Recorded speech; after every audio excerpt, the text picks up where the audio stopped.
This is the new Tron Dnamic Pro, a lightweight 700 size electric helicopter. But what's it good for?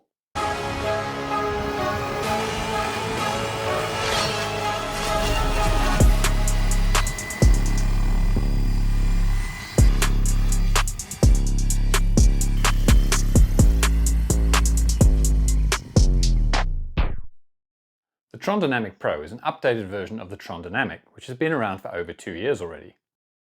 The herringbone main gear and pinion is the biggest change, along with the quad bearing support tube. Other changes include the additional belt idler at the tail, supersonic mounts on the canopy, and the new colour scheme with painted boom and fin, which I prefer over the original version. If you do own the previous version, it seems like a pretty easy upgrade path, just using the parts you want, so you're not losing out. So the first benefit is simplicity. I'm running this on a 6S 5000, and it's actually the same pack that I use in the Gemini. And when I say it's the same pack, I mean I don't have to change trays or anything like that.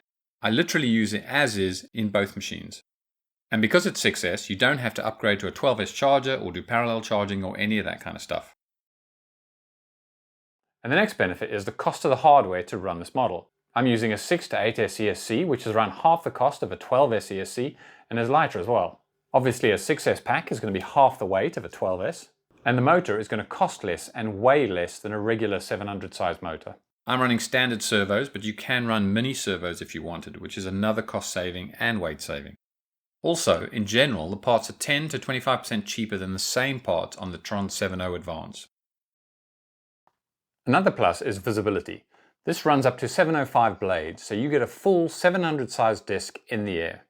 The canopy is a little bit smaller than the Advance, but the colours more than make up for it. I recently did a few demo flights at HeliFest with Eddie Thompson, and you can see from these pics that RC Helicopter Hub took that the models really stand out. So what can you do with it? My first head speed is 1200. This is quite low and it feels it in the air. It certainly doesn't lock in like it will at higher head speeds, but it can still be flown around, looped, rolled, and get a long flight time. If you're learning hovering maneuvers, circuits, or basic aerobatics, you can easily get away with this head speed, and it's less intimidating.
My next bank is 1400. This is where the model starts to fly more like a traditional 700 with more agility and a locked-in feeling. You can do almost all the moves at this head speed, but you will lose some flight time. I tend to get around 5 minutes flying of reasonable 3D.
Bank 3 has 1600 RPM on the head.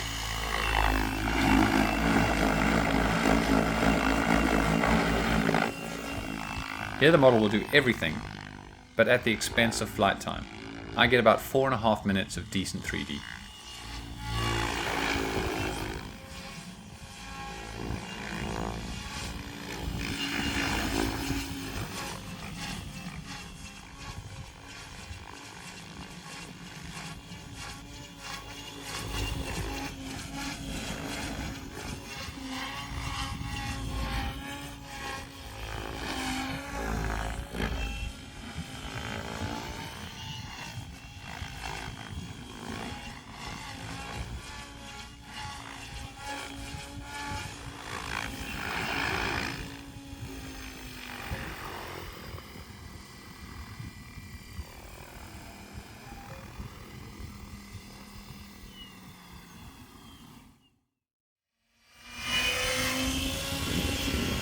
Autorotations are interesting. As it weighs quite a bit less than a regular 700, it doesn't generate as much head speed on the way down, and it sounds markedly different, very quiet.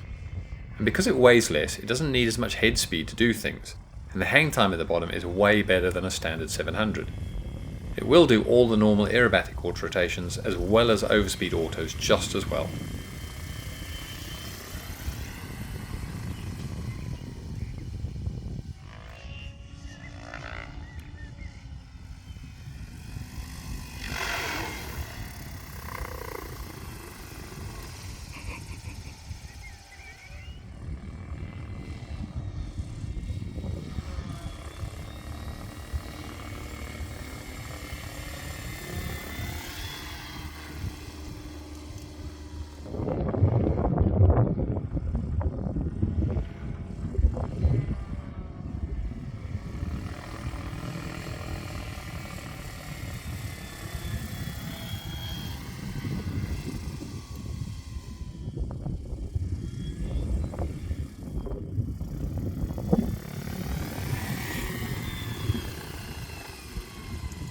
So much float, doesn't it?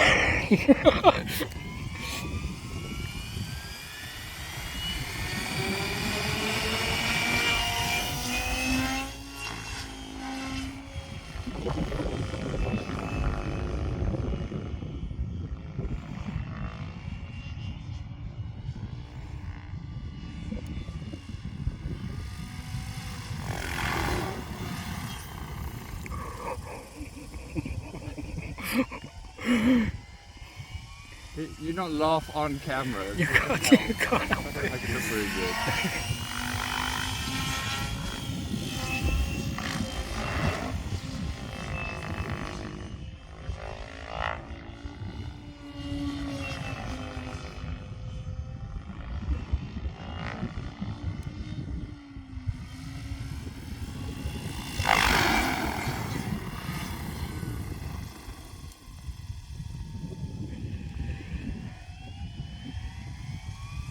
Still got like a third of a pack left. Just keep going.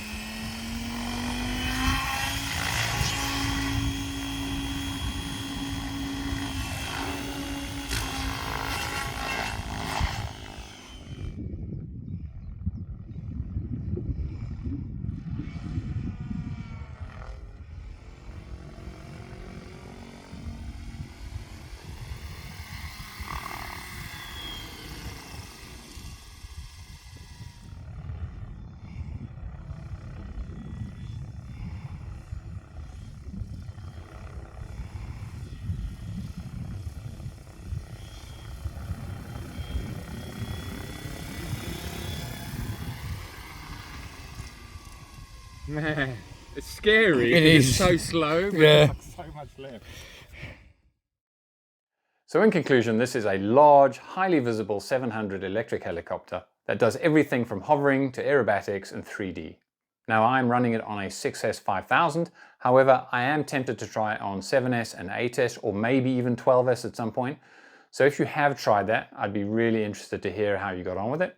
But in general, I'm super happy with it. I love it that it uses the same packs as the Gemini. I go to the field, it only takes 3 packs, and I can mix my flights up between this and the Gemini.